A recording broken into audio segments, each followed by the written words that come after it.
প্রথমে একটা বাটিতে সুজি নিয়ে নিলাম, এক বাটি। হাফ বাটি চিনি নেব, এক বাটি দই নিয়ে নিয়েছি। আপনারা প্রয়োজন মতো চিনিটা নিয়ে নেবেন। সবগুলো একসঙ্গে ভালো করে মিক্সড করব।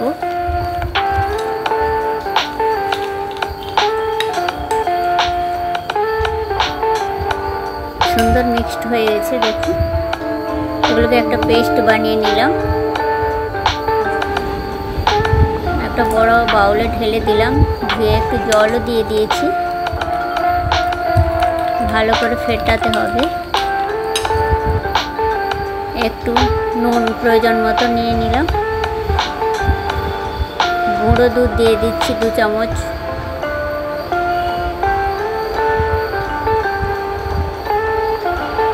একটু সাদা তেল দিয়ে দেব।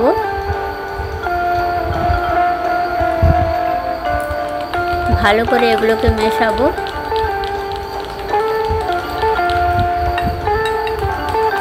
গুঁড়ো দুধটা যেন দলা দলা না থেকে যায়, সুন্দর করে মিশিয়ে নেব সময় ধরে।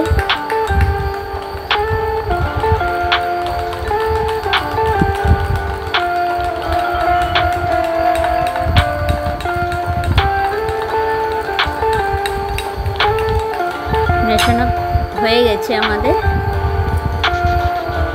তারপর বাটিতে ভাপাতে দেব। বাটি নিয়ে নিয়েছি 4টে বাটি।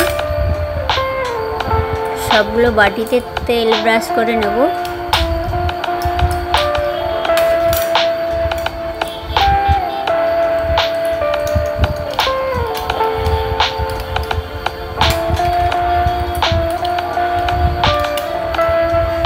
সবগুলো বাটিতে তেল ব্রাশ করা হয়ে গেছে।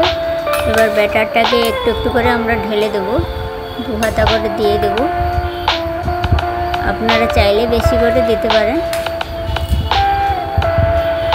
সবগুলো দেওয়া হয়ে গেছে। বিট কেটে রেখেছি একটু ভালো দেখানোর জন্য, সুন্দর দেখানোর জন্য একটু বিট দিয়ে দিলাম 1 টুকরো করে।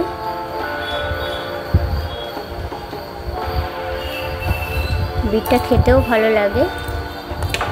এই দেখুন কি সুন্দর লাগছে দেখতে। এগুলোকে এবার ভাপাতে দেব। একদিকে এই যে কড়াইতে জল বসিয়ে দিয়েছিলাম, জলটা ফুটে গেছে। আমরা এবার থালাটা বসিয়ে দেব।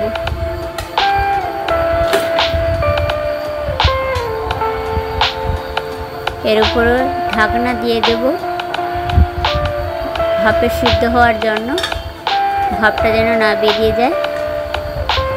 15 মিনিট মতো মাঝারি আঁচে দিয়ে জাল দিতে হবে।